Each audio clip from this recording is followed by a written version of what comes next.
All right, today we are diving into a really big one. We're talking about a Nobel laureate's most controversial novel, Naguib Mahfouz's Children of the Alley.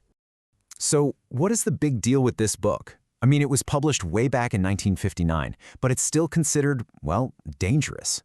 And it's because it does something incredibly bold. It tries to retell the entire history of human faith, from creation all the way to the modern age, and it crams it all into the world of a single gritty neighborhood. And right from the get-go, the story just pulls you in with these huge questions. It starts this whole saga that stretches across generations, but it all happens in this one unforgettable place. It immediately sets up this grand mystery about where we come from, what our purpose is, and who exactly these people are that we're about to meet. Okay, so to really get this story, you first have to understand the world it's set in. You've got this destitute alley, and it's living, literally, in the shadow of a great big mansion. And you need to know, this isn't just a setting. For the characters, it's their entire universe.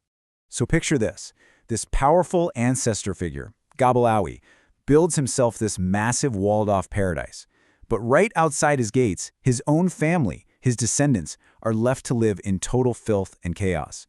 He's this unseen, powerful, and mysterious figure who controls everything from behind these high walls. And here is the absolute key to the whole book. You have to understand that this entire story is an allegory. It's a symbolic retelling of humanity's relationship with God and faith. So Gabalawi, he represents God. The mansion is paradise. And the children of the alley, well, yeah, that's us. I mean, just look at the two extremes here. Inside Gabalawi's walls, you have this perfect, idyllic garden. It's a place of peace and song and order. But just outside, where his children live, it's a brutal world run by thugs, a place just filled with poverty and noise and suffering. All right, let's go back to the first generation and see how this all kicked off. It all begins with Adham, who was supposed to be the favored son. His story, it's the foundation for everything that comes next. And boom, this is the fall from grace. Adham, who is basically the allegorical Adam, gives in to temptation and gets himself kicked out of the garden. This one act sets up the fundamental struggle for all the children of the alley who will come after him. This deep, deep yearning to get back to a paradise that was lost. And this is what really drives the rest of the novel. It's that feeling of loss, that longing to get back inside the mansion. I mean, Adam goes from being a prince living in paradise to a guy selling potatoes in the dirt, and that feeling of cosmic injustice, it just fuels generations and generations of conflict. So, as generations pass, the alley's suffering just continues under the boot of these ruthless gangsters. But every now and then, a champion emerges, someone who fights the gangsters and tries to restore Gabalawi's original promise of a fair inheritance for all his children. And you start to see this pattern play out over and over again. We see it happen 3 distinct times, with 3 figures who are pretty clearly meant to represent the great prophets of the Abrahamic faiths. Each one comes along and tries to fix the alley, but for some reason the solution just never seems to stick. And you can see how it plays out with each hero. First, you get Gabal, who's a Moses-like figure. He brings law and strength. Then comes Rifaa, a Christ-like figure, who preaches love and forgiveness. And finally, you have Qassem, who's like Muhammad, and he brings unity and social justice. Each one offers a totally different path, but none of them, in the end, provides a permanent solution to the alley's problems. Okay, now we get to the final act, and this is where everything changes. A new character shows up who just breaks the cycle completely.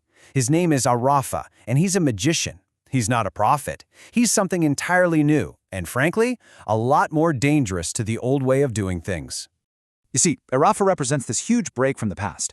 He believes the answer isn't about having faith in the ancestor, it's about knowledge that you can seize and control for yourself. He's not interested in listening to old stories. He wants to find the source code himself. These are the questions that are driving Arafa, and they lead him to do something completely unthinkable.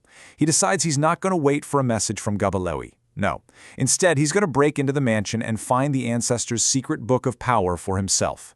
I mean, this line says it all. It's his entire philosophy in a nutshell. His worldview is pure empiricism. He only trusts what he can test and prove for himself, not these ancient stories that have been passed down for generations.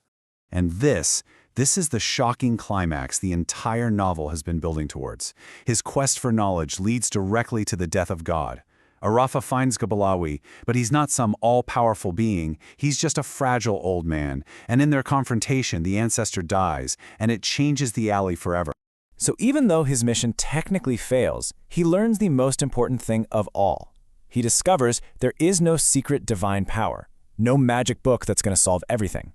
The only real power, the only real magic, is human knowledge and invention, the power that we hold in our very own hands.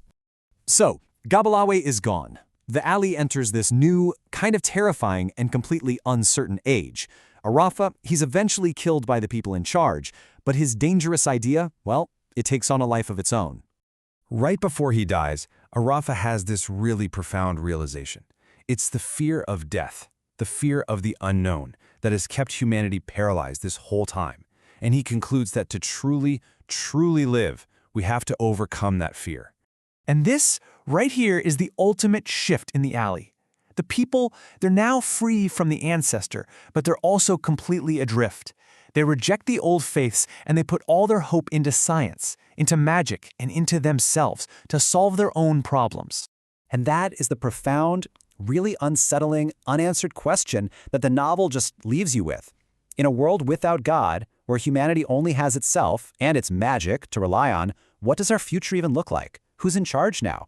That's the question Mahfouz poses, and you know what? It's one we are absolutely still wrestling with today.